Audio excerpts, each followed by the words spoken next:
오늘 보실 하나님 말씀은 사무엘상 17장 41절부터 54절까지 다 같이 자리에 일어나서 큰 소리로 낭독하겠습니다.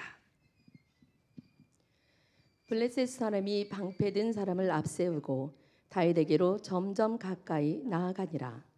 그 블레셋 사람이 둘러보다가 다윗을 보고 업신여기니 이는 그가 젊고 붉고 용모가 아름다움이라. 블레셋 사람이 다윗에게 이르되 내가 나를 개로 여기고 막대기를 가지고 내게 나아왔느냐 하고 그의 신들의 이름으로 다윗을 저주하고 그 블레셋 사람이 또 다윗에게 이르되 내게로 오라. 내가 내 살을 공중의 새들과 들짐승들에게 주리라 하는지라.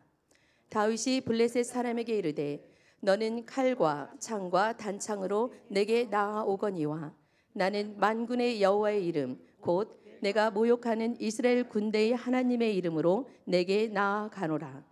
오늘 여호와께서 너를 내 손에 넘기시리니 내가 너를 쳐서 네 목을 베고 블레셋 군대의 시체를 오늘 공중의 새와 땅의 들짐승에게 주어 온 땅으로 이스라엘의 하나님이 계신 줄 알게 하겠고 또 여호와의 구원하심이 칼과 창에 있지 아니함을 이 무리에게 알게 하리라. 전쟁은 여호와께 속한 것인즉 그가 너희를 우리 손에 넘기시리라. 블레셋 사람이 일어나 다윗에게로 마주 가까이 올 때에 다윗이 블레셋 사람을 향하여 빨리 달리며 손을 주머니에 넣어 돌을 가지고 물매로 던져 블레셋 사람이 이마를 치매 돌이 그의 이마에 박히니 땅에 다윗이 이같이 물매와 돌로 블레셋 사람을 이기고 그를 쳐 죽였으나 자기 손에는 칼이 없었더라. 다윗이 달려가서 블레셋 사람을 밟고 그의 칼을 그 칼집에서 빼내어 그 칼로 그를 죽이고 그의 머리를 베니 블레셋 사람들이 자기 용사의 죽음을 보고 도망하는지라. 이스라엘과 유다 사람들이 일어나서 소리 지르며 블레셋 사람들을 쫓아 가이와 에그론 성문까지 이르렀고 블레셋 사람들의 부상자들은 사하라임 가는 길에서부터 가드와 에그론까지 엎드러졌더라. 이스라엘 자손이 블레셋 사람들을 쫓다가 돌아와서 그들의 진영을 노략하였고 다윗은 그 블레셋 사람의 머리를 예루살렘으로 가져가고 갑주는 자기 장막에 두니라. 아멘.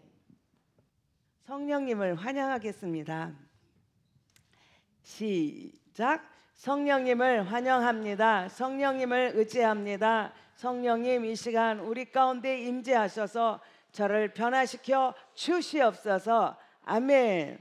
한 주간도 성령님과 함께하는 성령님이 이끄시는 대로만 순종하는 복된 한 주간이 되기를 축복합니다. 자, 여러분 우리가 3m짜리 키가 3m예요. 그죠? 정확히 한 2m 90쯤 되는데 3m라고 합시다. 키는 3m. 완전 머리부터 발끝까지 완전 무장을 하고 손에 무기를 든 사람하고 그냥 평상복 입고 그냥 막대기하고 물맷돌 들고 그 어린 소년하고 둘이 싸움을 한다. 둘이 붙었다. 말이 됩니까? 안 됩니까? 에? 여러분은 그런데 이들이 그냥 싸움만 하는 게 아니라 이들의 싸움으로 인하여 나라의 운명이 결정돼. 내가 네 포로가 되냐? 너를 지배하냐? 자, 그런 일이 가능할까요? 우리는 정말 불신자들도 다 알아. 다윗과 골리앗 이야기는. 다윗과 골리앗 이야기를 우리가 다 아는데도 그래서 우리가 그냥 이야기를 후쑥 지나가서 그렇지 이건 굉장히 중요한 사건입니다. 그리고 평생토록 우리가 의지하고 바라보고 따라가야 할 그 붙들고 내가 이겨야 될 말씀이에요. 자, 우리가 이런 내용을 아니까 그렇지 전혀 내용을 모르는 상태에서 자, 이런 싸움이 시작이 돼서 이걸로 인하여 나라의 운명이 결정된다고 했을 때 우리들이 보이는 반응이 어떨까요? 아, 그럴 수 있어. 그래요?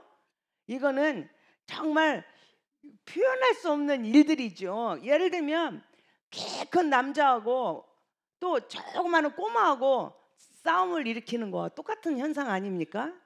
자, 그런 속에서 도저히 이 꼬마는 그 어른을 이길 수 없는 상황인데 그 이기는 전쟁이 되었다는 거죠. 그 비결을 한번 생각해 보도록 하겠습니다.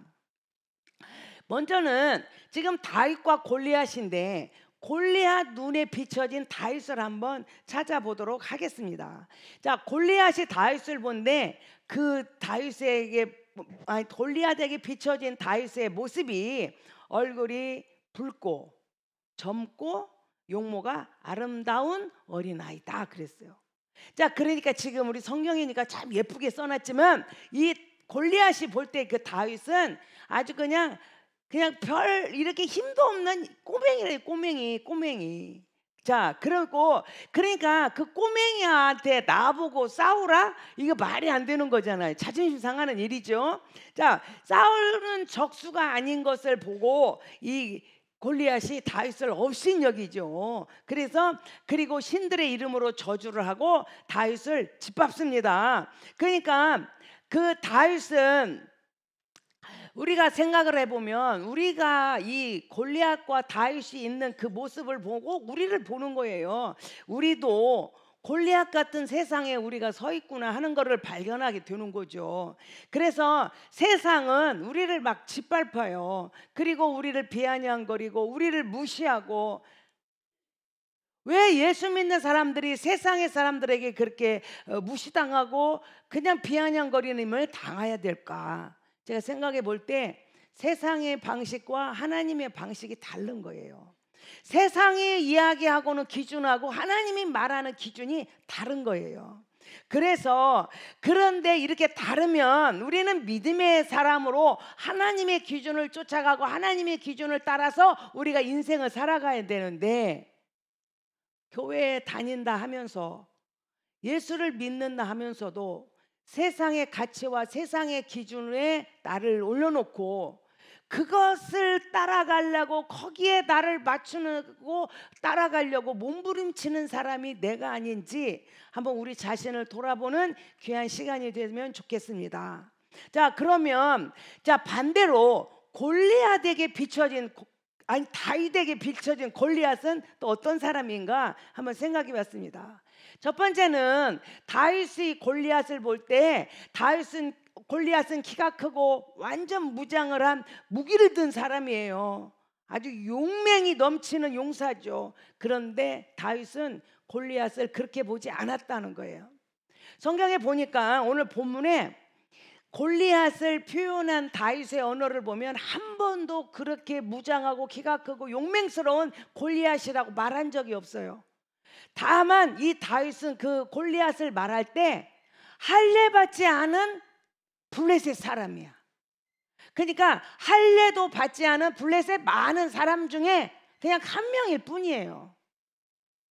본문에 보니까 우리가 41절에서 54절까지 사이에 블레셋 사람이라고 다윗이 표현한 글이 11번이나 나와. 블레셋 사람. 그러니까 너는 할례 받지 않은 블레셋 사람이라는 말은, 나는, 우리 민족은 하나님 앞에 특별히 부름받은, 하나님 앞에 선택받은, 하나님과 나는 내 하나님이 되고 너는 내 백성이 된다고 하는 언약을 맺은 것이 할례 받은 자들이에요. 그 언약의 표예요. 그러니까 나는 하나님 앞에 부름받은 언약받은 백성이고 너는 아무리 크고 아무리 무장을 해도 너는 별 볼 일 없는, 하나님이 그냥 버림받은 그냥 블레셋 사람이야 라고 다윗은 보는 거예요.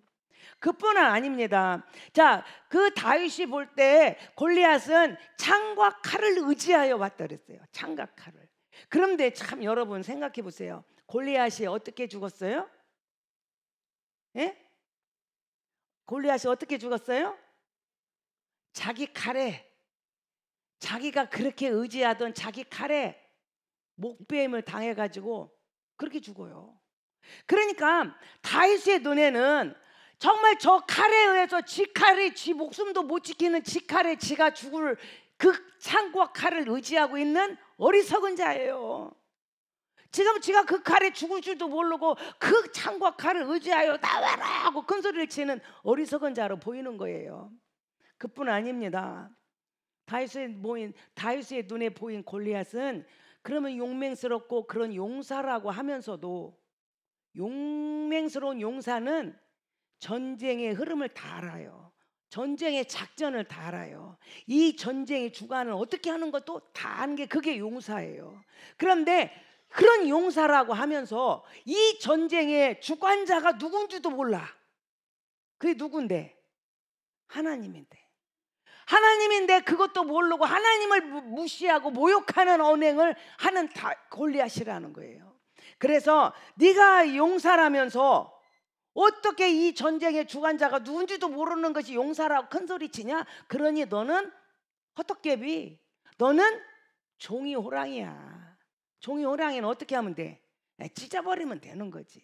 종이 호랑이라고 합니다.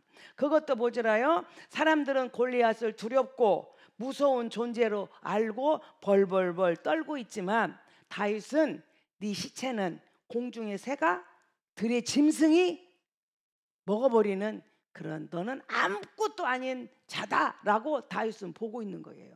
자, 골리앗이 맞아요? 다윗이 맞아요? 여러분은 어떤 시각을 갖고 있어요? 골리앗의 시각을 가졌나요? 다윗의 시각을 가졌나요? 자, 골리앗과 다윗의 대화를 한번 보겠습니다. 골리앗과 다윗의 대화에서 골리앗이 첫 번째 하는 말이 뭡니까? 그렇게 자기가 큰데 저 꼬맹이가 와가지고 따따붙다 하는 거예요. 그때 이 골리앗이 하는 말, 네가 나를 뭐처럼 여기고 너는 나를 개로 알고 개라고 개라고 여기고 나를 개로 알고 잡으려고 막대기 갖고 왔냐 그 말이에요. 자, 여러분 여기서 참 중요한 말이에요. 골리앗이 그렇게 나올 때 다윗이 너는 개다 내가 너를 오늘 잡아 그렇게 말했습니까? 다윗이 골리앗을 개 취급을 했나요? 누가 개 취급을 했어요? 그 골리앗이 그렇게 어리석어. 지 칼에 저 죽는 줄도 모르고 칼을 의지하고요. 다윗은 개라고 말한 적이 없어요. 그런데 자기가 말해. 너는 나를 개로 여기고 막대기 가져왔냐? 이 말을 들으니까요. 또 누가 생각나죠? 모세가 이스라엘 백성 그 대표를 뽑아가지고 가나안 정탐꾼을 몇 명 보내요? 12명 보내잖아요. 두 패로 쫙 갈라졌어요. 2명과 10명. 가나안 족속들은 이스라엘 백성들이 출애굽한 것 사건부터 다 알아.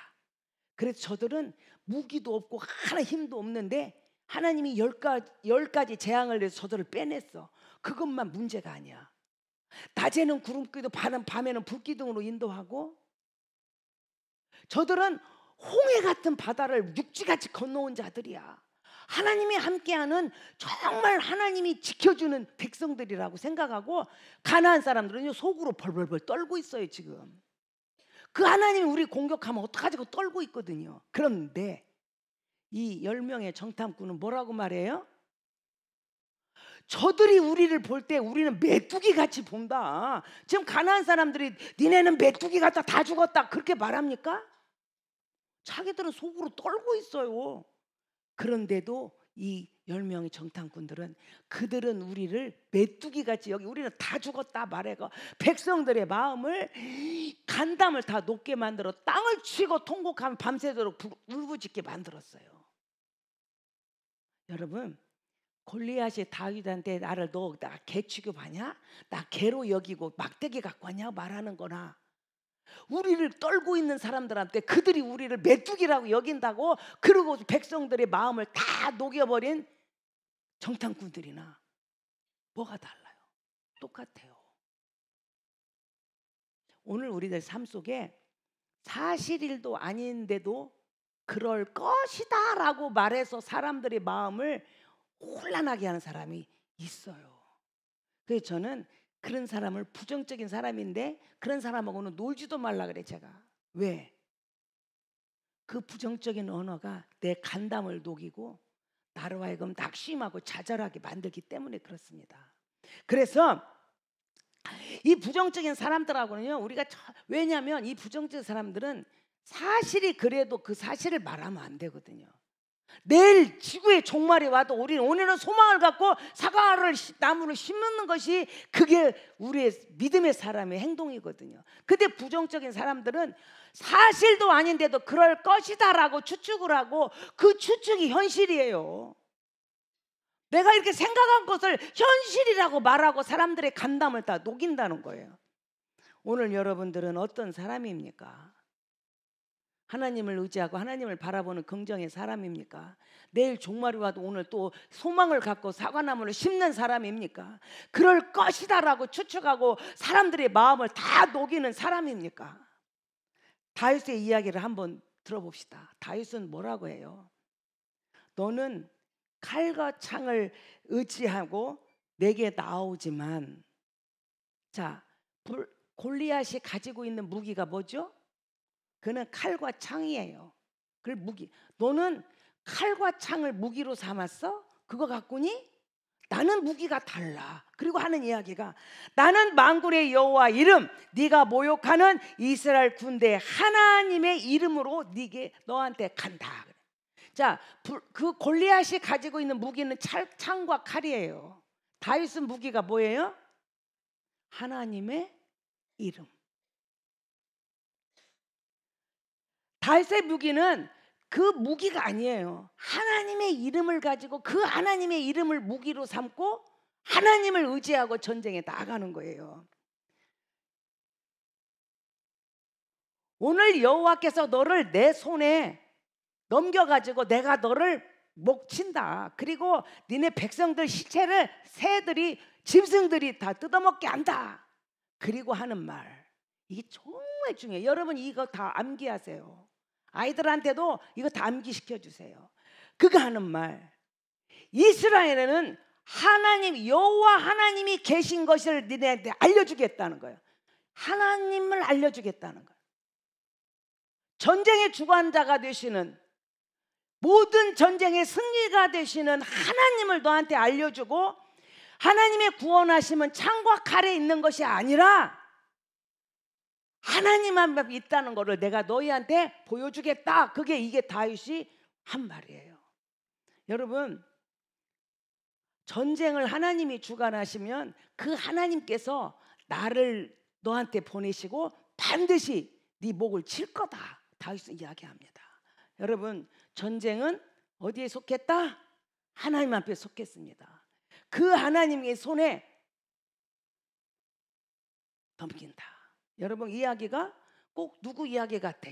지난번에 보았던 요나단 이야기하고 같아요. 그렇죠? 요나단이 뭐라고 이야기합니까?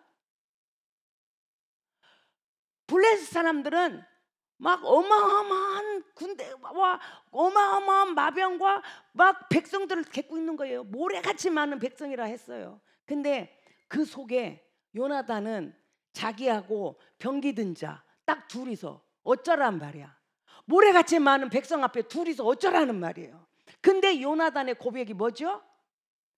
구원은 숫자가 많고 적임에 있지 않다. 구원은 누구 손에 있다?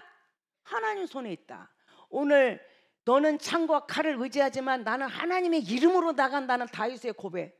그리고 그 하나님이 구원의 역사는 창과 칼에 있지 않고 하나님에 있다고 말하는 다윗이나, 하나님의 구원은 숫자에 있지 않다. 그리고 요나단이 둘이서 어쩌란 말이야. 그리고 그곳에 갑니다. 하나님의 역사는 다윗을 통해서, 요나단을 통해서 역사가 일어난 줄로 믿습니다. 사람들은 이야기하기를 3m짜리 골리앗을 향해서 거인이라고 말해요. 그렇죠? 3m니까 얼마나 키가 큽니까? 거인이라고 말해요. 그런데 다윗은 골리앗을 거인이라고 하잖아요. 진짜 거인은 하나님이시라고 말해요. 그 진짜 거인이 나와 함께하니, 나를 보내셨으니 너 같은 건 아무것도 아니다. 이게 다윗의 고백이고, 다윗을 통해서 야, 전쟁은 무기만 좋다고 이기는 거 아니야. 무기와 전쟁을 하는 목적이 분명해야 돼. 자, 다윗의 그 전쟁을 하는 목적이 뭐죠? 그 전쟁 이겨서 사울 왕이 돈을 많이 준다고 해서 나 부자 되고 싶어서? 내가 왕의 딸하고 결혼해서 왕족의 이제 반열에 서고 싶어서 세금을 내게 안 돼, 평생도록 세금 안 내고 잘 먹고 잘 살으려고? 아니에요. 다윗의 목적이 뭐죠? 하나님을 모르는 백성한테 하나님이 계시는 것을 알려주고, 이 전쟁은 사람의 전쟁이 아니고 하나님이 주관하는 하나님한테 속한 전쟁이고, 그 전쟁을 이기는 무기는 하나님의 이름이라는 것을 가르쳐주고 싶은 분명한 목적이 있는 거예요. 제가 지난 금요일 날 제가 우리 교회 청년 그 대학생이죠, 이건우 학생을 오라고 했어요. 그래서 간증을 제가 하게 했어요. 근데 그 건우가 하는 이야기를 가만히 앞에 앉아서 그 간증을 듣고 보니까 이 다윗과 골리앗을 이번 주 설교인데 그딴 생각이 딱 나더라고요. 여러분, 지난 천하 때 와서 못 들으신 분들은 꼭 자녀들하고 함께 그 영상을 그 유튜브에서 보세요.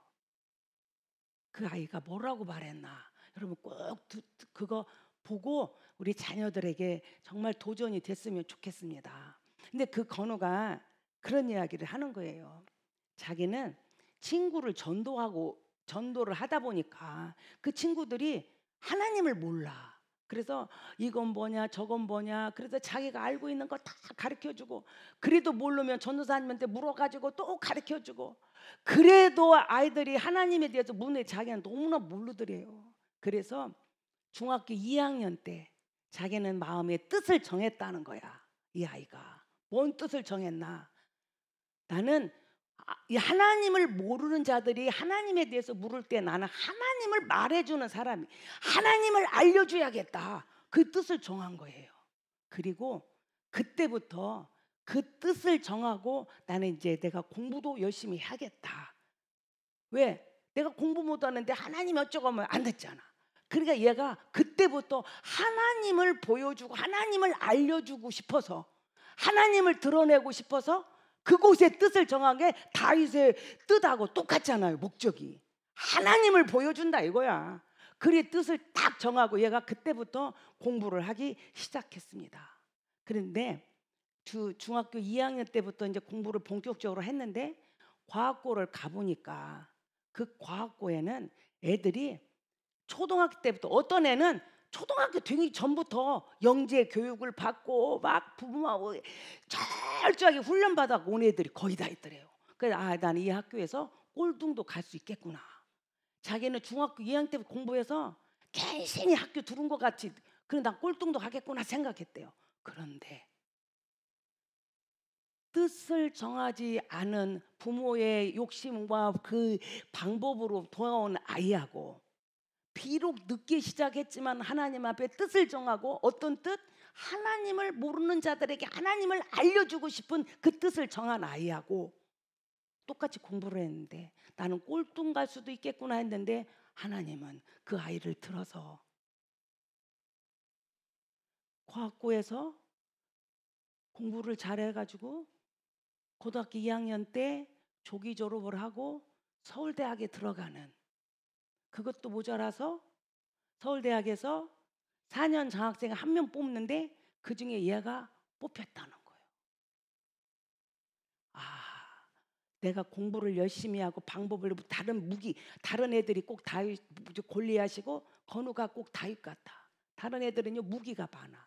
투구도 있고 갑옷도 있고 창도 있고 칼도 있고 무기가 많은 아이들. 자기는 아무것도 없어. 그런데 그 아이에게 그 건우가 하는 말이에요. 나는 그렇게 꼴등 갈 수도 있었는데 겁을 안 낸 거는 다른 애들한테서 없는 거 한 개가 자기한테 있다는 거예요. 그래서 그게 뭔가 봤더니 자기는 다른 애들이 없는 하나님의 이름, 하나님이 자기와 함께 한다는 걸. 그래서 자기는 공부할 때 다른 애들은 막 과학고를 이제 1차 통과를 하니까 막 애들이 다 막 그냥 무너지더래요. 근데 자기는 하나님이 함께 하시니까 공부가 너무 재밌고, 그 공부해가지고 고2 때부터 공부 시작해갖고 얘가 조기 졸업을 해서 서울대학을 갔으니 얼마나 하나님이 함께 하시고 지혜를 주시고, 자기는 머리도 별로 안 좋은 애래요. 그런데 하나님이 붙들어 주니까 그 하나님 함께 하니까 얘가 이 간증을 하는 거예요. 세상의 방법과 세상의 기준과 세상의 가치관으로 가지고 한 사람하고 하나님을 의지하고 하나님만 바라본 사람은 아무것도 무기가 없는 연약한 것 같은데 결론적으로 하나님은 이 아이를 최고 높은 자리에 세워 놓으셨다는 거예요.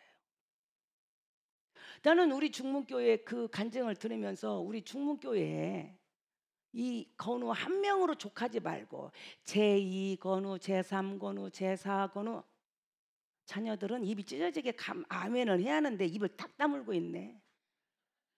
그런 자녀들이 막 나왔으면 좋겠어요. 얘뿐만 아니라. 그래서 그 아이 내가 제2 건우입니다. 나는 제3의 건우입니다. 나는 제4 건우입니다 하고 간증하는 일이 우리 교회에 막 있었으면 저는 막 그 욕심이 막 불타게 오르더라고요. 여러분, 우리 중문교회는 부모보다 자식이 더 잘 되는 교회인 거 아시죠?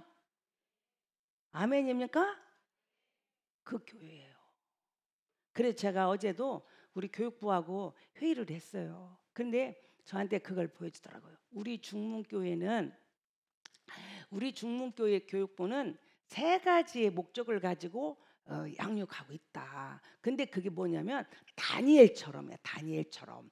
다니엘이 뭘 하냐 했더니 다니엘의 영성, 다니엘의 인성, 다니엘의 지성. 이 3가지의 그거를 집중하고 균형 잡힌 아이로 양육하고 있다. 그러는 거예요.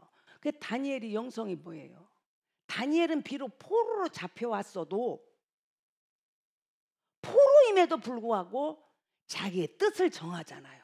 자기의 뜻을 정하고 나는 하나님만 바라보고 하나님만 의지하고 하나님만 따르겠습니다라고 선포하잖아요.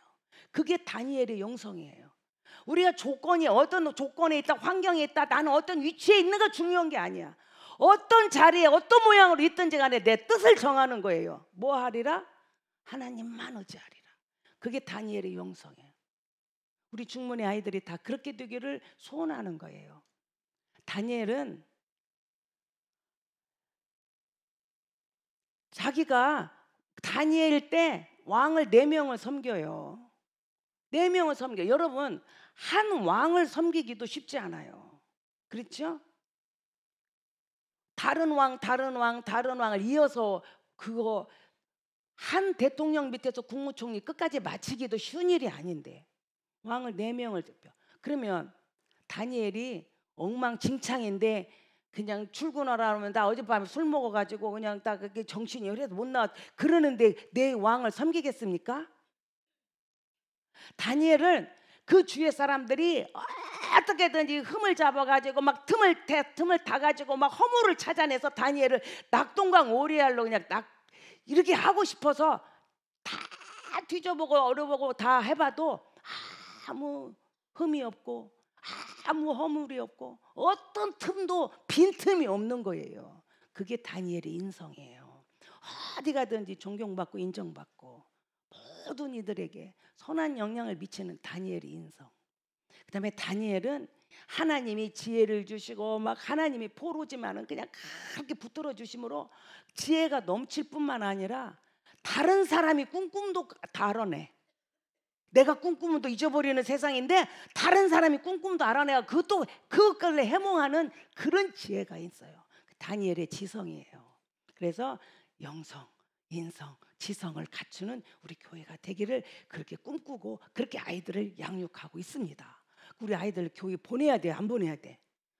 너 시험 보는데 지금 학원 가야지 교회를 왜 가냐? 그런 부모가 나오면 돼, 안 돼?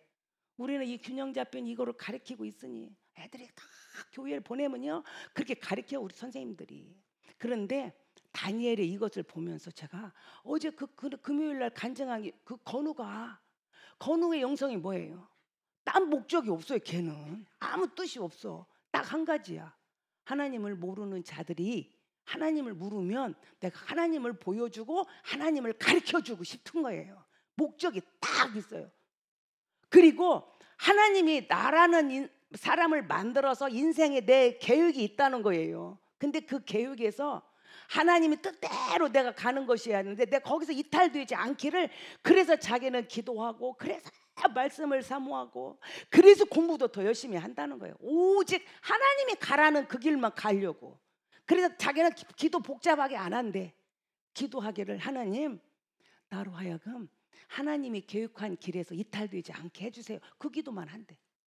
그러니까 자기는 남들은 막 서울대학 갔다 오고 막 이러는데 자기는 서울대학도 아무 관심 없대. 그냥 똑같아.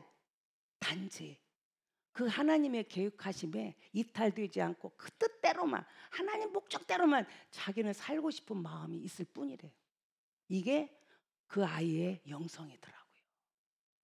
그리고 이 아이가 자기가 그렇게 4년 장학생이 된 거는 내가 똑똑하고 뭐 그냥 그렇게 훌륭해서가 아니라 나보다 더 똑똑한 형들이 많다는 거예요. 그런데 내가 나이가 제일 어리고 내가 시골 학생이라 나한테 그 상을 줬다는 거예요. 그 장학금을. 겸손해요, 교만해요? 내가 4년 장학생 됐다고 서울대학 가기도 힘든데 내가 막 됐다고 그럴 수 있어 없어? 그 교만한 거야. 근데 얘는 내가 부족한데 하나님 은혜로 됐다는 거예요. 겸손하잖아요. 그리고 자기가 공부 잘하고 똑똑하고 머리 좋아서 서울대학 간 것도 아니라 나는 머리도 별로 안 좋은데 다른 애들은 초등학교 때부터 그 훈련해가지고 이 학교로 왔는데 나는 중학교 2학년 때부터 시작했다는 거야. 그래 나는 부족한 걸 아는데 이것은 전적인 하나님의 은혜로 내가 오늘 이 자리에 섰다고 간증하는 거예요. 인성이 좋아요, 나빠요? 겸손한 아이. 그 아이의 그게 인성이더라고요. 그런데 얘가 중학교 2학년 때부터 했지만 얼마나 열심히 했겠어요. 그리고 늦게 시작했지만 남들보다 빨리 졸업하는 그 축복을 받았잖아요. 근데 얘는 빈둥빈둥 띵가띵가 하나님만 나타낼 거 하고 놀았는데 그렇게 됐습니까? 남들보다 얼마나 더 잠 안 자고 더 열심히 공부를 얘가 했다는 것을 우리는 알 수 있는 거잖아요. 그게 그 아이의 지성이에요. 영성과 인성과 지성을 갖춘 균형 잡힌 아이가 간증하고 있는 걸 보고 제가 너무 마음이 기뻤어요. 근데 오늘 본문 다윗이 그런 사람이에요. 다윗의 영성이 뭐죠? 하나님을 모르는 그 블레셋 사람들에게 뭘 가르쳐? 하나님의 기사라 역사하시는 것을 보여주고 싶어서 하나님의 이름으로 나아가는 자는 전쟁의 가장 큰 무기인 것을 보여줘서 전쟁의 주관은 하나님 앞에 섞여 있는 것을 보여주기 위해서 다윗이 나오는 거야. 겁나지 않고 무서워하지 않고 하나님의 이름을 붙들고 나오는 그게 다윗의 영성이에요. 다윗의 인성이 뭡니까? 다윗이요 수금을 잘 타잖아요. 그 양들을 치면서 수금을 막 타는 거예요. 그런데 사울 왕이 하나님의 영이 떠나니까 악령이 사울 왕을 사로잡아요. 그러니까 악령이 임하니까 그 사울 왕이 번뇌가 너무 심해가지고 머리가 깨지는 것 같고 그냥 헛소리 탱탱하고 그래요. 그때 다윗이 뽑혀요. 그래서 임금님이 악령에 시달려서 번뇌할 때마다 수금을 타요. 그러면은 그 악령이 떠나가고 사울 왕의 제정신이 되는 거야. 그래서 사울 왕이요 너무 기뻐가지고 다윗을 무기든 자로 삼아요. 근데 오늘 본문에서 전쟁이 났는데 무기든 자가 가야 돼요, 안 가야 돼요? 에? 가야 되잖아. 다윗이 갔어요, 안 갔어요? 안 갔어요. 사울의 무기든 자니까 반드시 무기 들고 가야 하는데 안 갔어. 그래서 제가 왜 보니까 꼬맹이잖아, 꼬맹이. 어린 아이잖아. 전쟁에 못 데리고 가. 다른 무기든 자를 데리고 사울이 전쟁터에 간 거잖아요. 그런데 이 다윗이 그러면 이제 자기가 무기든 자로서 안 가고 있다. 사울 왕도 없다. 그럼 다윗은 뭐 해야 돼? 에이 전쟁도 안 나고 나는 좋다고 다리 뻗고 왕궁에서 놀아야 돼요? 그럴 수도 있어요. 우리가 내일 하다가 내일 끝나면 그냥 내일 아니다 하고 날라 놀러 놀 수도 있어요. 근데 다윗이 어디를 가요? 자기 고향으로 가요. 고향에 가서 뭐 해요? 자기가 평소에 하던 목동 일을 하는 거예요. 그때도 어김없이 성실하게 그 양들을 치는 목동 일을 하는 거예요. 이게 다윗의 인성이에요. 그 성실함. 그리고 형이 다윗이 이제 아버지가 심부름 시키잖아요. 형들한테 먹을 거 갖다 주라고. 그리고 천부장한테도 이거 갖다 주라고 이제 심부름 보내잖아요. 그때 왜 형들을 놔두고 나만 가라고 하냐고. 그 이세 아들이 여덟이거든요. 다윗은 여덟 번째 막둥이에요. 그러면 넷째, 다섯째, 여섯째, 일곱째 다 어디 갔어? 형들을 안 보내고 왜 나보고 막둥이인데 나보고 가라 그러지 않아요. 아버지가 형들 넷째, 다섯째, 여섯째, 일곱째 다 놔두고 다윗 보고 가라 그래. 근데 다윗이 아버지 말씀에 순종해요. 그리고 그 먹을 걸 가지고 전쟁터에 가. 그랬더니 다윗이 막 갔더니 이 골리앗이 그날도 나와가지고 막 나와라 이스라엘에 막 한 명만 나와 여럿이 싸울 것도 없다 그냥 나하고 부탁하고 이기면 그냥 끝내자 막 그러면서 막 근데 그렇게만 하면 끝나는 게 아니라 하나님이 있으면 나와보라 그래 막 하나님의 군대를 모욕하는 거야. 다윗이 그 말을 들으니까 막 속에서 의분이 올라왔어요. 그래서 사람한테 물어보는 거예요. 이 전쟁에서 저 골리앗 저놈을 죽이면 어떻게 해준다 그랬어요? 그러니까요 막 사람들이 말해요. 막 돈 준다 그래서 부자로 만들어준다 막 왕의 막 그 딸 준다 그랬다 막 사위 삼는다 그랬다 막 세금 그런 말을 하는 거야. 그런데 이때 큰 형이 그거를 딱 보고 이놈이 지금 저기 나온 게 누구요? 골리앗이 어떤 놈인 줄 알고 좀 깜짝거리냐 저것이 지금 골리앗이 어떤 애인데 무슨 지가 나가 빨리 집에 가라고 막 너 이놈아 너 지금 뭐 잘난 척하러 왔냐고 막 빨리 가라고 막 혼을 내요. 근데 다윗이 상처 안 받아. 우리 교회 보면은요 애들 중에 보면은 엄마가 언어 폭력했다고 그 상처 받았다고 그게 쓴뿌리라고 막 그것 때문에 그런 애들이 있어요. 아버지가요 다 잘해주고 막 저 때문에 이거 수고하고 막 돈도 벌어도 해줬네. 뭐 어때 아버지가 조금 뭔데 저 때렸대. 그거도 상처됐다고 쓴뿌리 있다고 그런 애들도 많아요. 근데 다윗은 막둥이로 그렇게 갔는데도 형이 그렇게 혼을 내도 아랑곳 없어 그냥. 그것이 쓴뿌리가 남지가 않아. 그리고는 자기가 또 막 자기 일을 하는 거예요. 이것이 다윗의 인성이에요. 다윗이 지성을 한번 봐봐요. 저는 이 본문을 읽으면서 옛날부터 그게 궁금한 거예요. 자, 골리앗이 뭘 썼어요? 머리에? 노투구를 썼어. 그래 투구가 어떻게 생겼나 하고 내가 인터넷 보니까 완전히 투구가 되고 막 이렇게 얼굴 딱 여기 가렸더라고. 눈만 빼고 이렇게 투구가 그런 모양인데 어떻게 돌을 던졌는데 돌이 노를 뚫고 이마에 박힙니까? 여러분 그런 고민 해봤어요? 안 해봤어요? 그런 생각 했어요? 안 했어요? 그러니까 어떻게 했나? 이게요 이것이 무거워서 그냥 저거 같지 않게 여기고 아주 꼬맹이가 오니까 우습게 여기고 얘를 벗었나? 아니면은 이 투구가 움직여가지고 어떻게 그 순간 홀떡 조금 이렇게 벗겨져갖고 이마가 나왔나? 저는 그게 궁금한 거예요. 그래서 제가 아주 궁금해가 찾아봤어요. 본문을 또 읽고 또 읽고 또 읽면서 여기서 해답이 제가 나름 찾았어요. 41절에 보니까 골리앗이 키가 3m잖아요. 그러니까 이제 저기서 누가 하나 나오는 것 같아. 그래서 나오는 것 같기는 안 했는데 그게 어디 있지 하고 거기서 이렇게 둘러본다 그랬어요. 둘러본다는 반 뭔 말이에요? 내려보는 거 딱 둘러봐. 여기 있나? 여기 있나? 근데 어디서 소리가 막 나나. 너는 창과 칼을 의지하고 왔지만 나는 막 이렇게 하는 게 뭔 소린가 하고 둘러보다가 보니까 저 밑에 완전 꼬맹이 같은 것이 오는 거야. 그러니까 이 골리앗이 보고 같지 않지도 않거든. 넌 나 개로 여기고 그냥 이렇게 보지 않고 어떻게 했어? 내 생각에 앉은 것 같아. 그 눈높이 키 맞추느라고 앉아가지고 너 그러냐고 막 이제 소리를 지르고 막 둘이 입싸움을 했어요. 그런데 보니까 41절에는 둘러봤다가 근데 48절에 골리앗이 일어나 다윗을 향해 걸어갔다 해서 일어났다고 나와. 그러면 일어났다는 말은 어쨌다는 말이에요? 앉았다는 말이잖아. 그래서 제가 이제 그 두 마디를 갖고 한번 제가 추측을 한 거야. 다윗이 저기서 오니까 둘러봐도 안 보여. 자기 그 눈높이에서 보니까. 그래서 어디 가다 보니까 저 소리 난 데를 보니까 조금만 그러니까 그거하고 이렇게 맞춰서 앉지 않았나. 이제 제가 생각을 하는 거예요. 그리고는 이제 둘이 입씨름을 막 하다가 이제 그러면 너는 서로 막 날려가지고 공중에 새 밥이 되고 막 짐승 밥이 된다고 서로 막 그러는 거예요.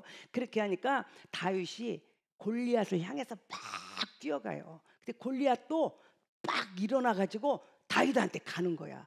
그때 저거 꼬마를 보느라고 이렇게 앉으니까 이 투구가 내려와서 이렇게 벗어서 여기다 놨나? 아니면 투구를 써긴 썼는데 앉았다가 이렇게 일어나면서 이게 모자가 이렇게 벗겨지잖아요. 그래서 투구가 조금 이렇게 열리지 않았나? 근데 이런 생각을 제가 한번 해보는 거예요. 그런데 다윗이 얼마나 그 물매 던지는 연습을 했으면 지금 다윗은 뛰어가요. 골리앗은 지금 움직이면서 걸어옵니다. 그 상황에서 물매를 던졌는데 벗었는지 이것이 홀딱 조금 벗겨졌는지는 모르나 그걸 던졌는데 짱통으로 이마에 딱 베겨가지고 박혔다? 가능합니까? 가능합니까? 자, 나는 심심해서 한 10번 돌려서 던졌다. 근데 그게 가능합니까? 달리면서 가만히 서서도 아니고 달리면서 움직이는 목표물을 향해서 던졌는데 그것이 정확히 여기에 꽂혔다. 그 말은 얼마나 많은 물매를 돌렸나 하는 것을 알 수 있어요. 그렇죠? 이게 다윗의 지성이에요. 정운찬 그 총장님이 서울대학교 정운찬 총장님 아시죠? 그분이 그렇게 했어요. 다른 것도 잘하면 인생이 즐겁다. 에? 내가 여러 가지 일들을 잘하면 인생이 즐거워. 그런데 자기가 하는 일에는 최고의 전문가가 되라 그랬어요. 자기가 하는 일에는 최고. 그러니까 이 다윗이 공부가 아니에요. 다윗은 뭐예요? 물매를 잘 던지는 그 실력이에요. 그게 지성이래요. 제가 보는. 그래서 얼마나 이 물매를 돌리고 또 돌리고 또 돌리고 또 돌리고 얼마나 많이 던졌으면 사자가 오면은요 저기 멀리서 물매 던져고 사자 골통을 빡 하고 박히는 거야. 그거를 매번 했다는 말이지. 그게 실력이에요. 여러분 우리 삶 속에는요 영성은 깊은데 지성이 없어가지고 실력이 없어가지고 쓰임 못 받는 사람도 많아요. 막 기도는 막 하루에 막 8시간 이상 막 기도하고 막 말씀을 들고 이면서 실력이 없어가지고 쓸모없는 사람도 많아요. 근데 또 세상은 실력은 있는 사람 너무 많아. 진짜 그냥 명함도 못 내밀어. 실력 있는 사람은 너무 많은데 영성이 없어. 영성이. 그래서 하나님 앞에 쓰임 못 받는 사람이 너무 많아요. 인격적으로는 너무 훌륭한데 영성이 없거나 지성이 없어 그런 사람도 많아요. 그래서 우리가 이 셈박자 영성과 인성과 지성을 잘 갖춘 균형이 있는 사람을 만들어내야겠다. 그래서 우리 교회가 그런 사람이 됐으면 좋겠어요. 여러분 작품은 하루아침에 안 나오는 거예요. 다윗이 한 번 운연히 던졌는데 하나님이 막 이리 가는 거를 휘악 날라가고 팍 때린 게 아니에요. 하나님은 우리의 그거를 사용하세요. 그래서 여러분들이 하도 공부도 열심히 해야 되고 내가 맡은 일에는 최고의 전문적가가 되도록 그렇게 노력을 해야 되는 거예요. 그래서 그렇게 갖춘 사람이 되려면 우리는 어떻게 해야 되느냐. 그래서 우리 교회는요 모든 초점이 그 다음 세대에 있으면 좋겠어요. 우리 아이들한테. 그래서 그 아이들이 영성과 인성과 지성을 갖춘 아이가 되도록 우리는 더 많이 기도해주고 더 많이 그 아이들을 지지해주고 더 많이 환경을 열어주고 그런 교회가 됐으면 좋겠어요. 그 건운의 할머니가 그 개척 때부터 저하고 둘이 그렇게 교회에서 철야할 때 기도를 하는 거예요. 그러면 이분은 기도도 뭐 딴 말도 많이 안 해. 딱 기도 제목 3가지예요. 박사 사위 달라. 우리 사모님 같은 며느리 달라. 사무엘 같은 아들 달라. 3가지예요. 그러면 사람들이 다 비웃어. 아이고 박사가 골비였냐? 박사가 그래 흙집으로 장가 온다니? 그리고 흉봤어요. 비아냥거리고 핀잔하고. 아이고 사무엘 같은 아들 좋아하네. 제가 지금 어떤 애인데 막 이러고. 그렇게 흉봤어요. 그러면 막 상처를 받아. 그래 또 저한테 와 저녁에 둘이 반드시 하나님은 이루실 거니까 두고 봐라. 그때 큰 소리 치라. 지금은 아무 말도 하지 말. 그래 그랬다 그러면 집 밟혀. 그냥 울어. 그냥 우세요. 집 밟으면 집 밟히세요. 그날에 말하세요. 그리고 우리 둘이 맨날 기도했어요. 근데요, 신기하게 그 집에 딸 셋, 아들 하나거든요. 딸 셋 다 큰 사이도 교수, 둘째도 교수, 셋째는 삼성의 스카우트는 인재야. 셋 다 박사 부인이 됐어요. 그래서 제가 근데 그 며느리 맨날 제가 우리 시어머니를 막 그 중풍 걸려가지고 제가 태소면을 받도록 했더니 맨날 우리 사모님 같은 며느리 달라고 하더니 세상에 그 며느리는 나보다 훨씬 더 나은 며느리. 그 시아버지가 그게 여러분 시아버지를 목욕시키고 이게 말이 됩니까? 근데 그 며느리는 그 시아버지가 돌아가실 때까지 그 시어머니가 다리가 아파요. 그러니까는 남편을 잘 이렇게 못해. 그러니까 세상 이 며느리가 돌아가실 때까지 그 시아버지를 다 그렇게 공양을 하는 거예요. 그리고 마지막까지 임종을 지키는 며느리가 된 거예요. 착해요, 안 착해요? 아들 사무엘 같은 아들이 나는 그게 어떻게 궁금했어요. 근데 이 건우가 간증할 때 제가 깨달았어요. 사무엘 같은 손자를 주셨다. 기도가 다 응답됐어요, 안 됐어요? 세 가지 다 응답됐어요. 사무엘 같은 손자를 줬네.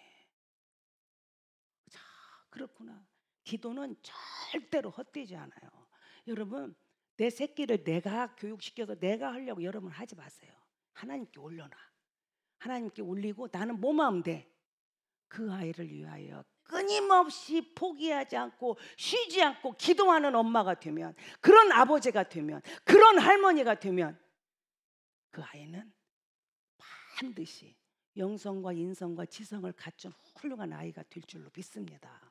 우리 중문교회에 그런 역사가 일어나기를 축복합니다. 적용 질문하겠습니다.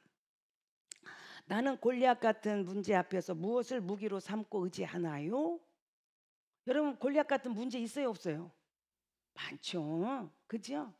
그때 나는 뭘 무기로 삼고 이기는가? 두 번째입니다. 나를 비아냥거리고 조롱하며 짓밟는 골리앗을 여러분은 어떻게 보시나요?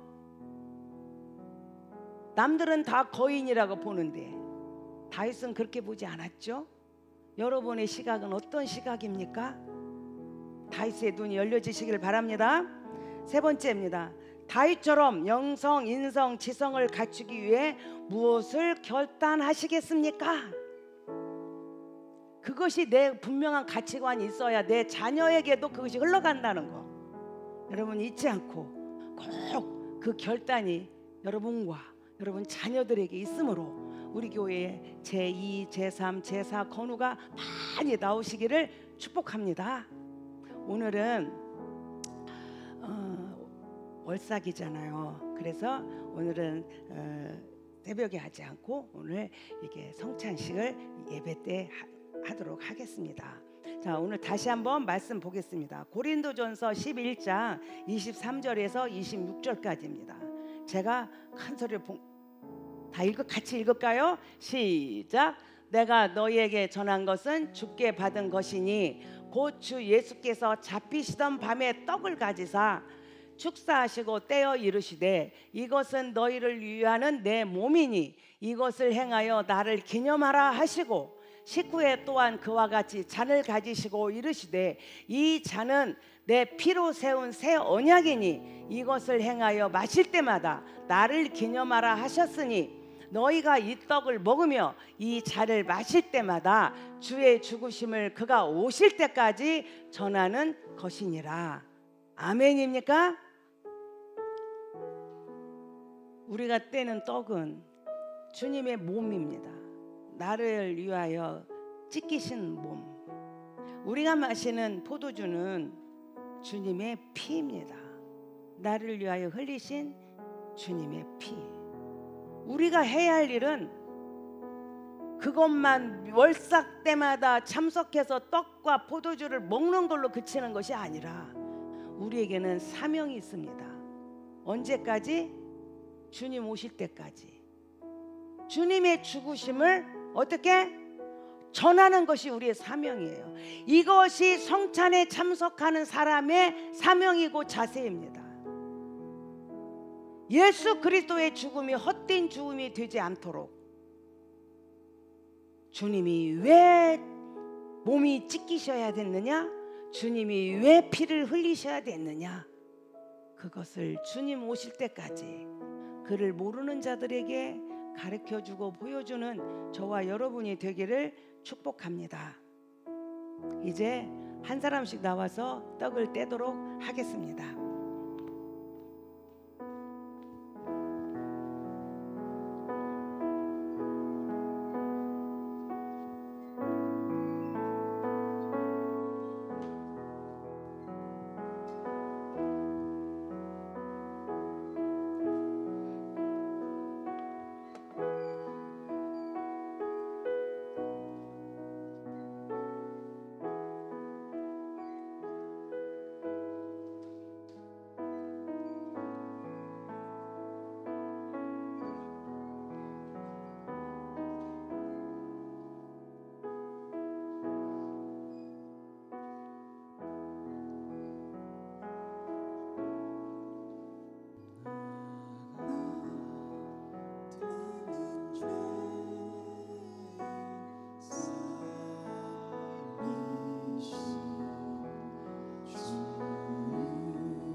기도하겠습니다.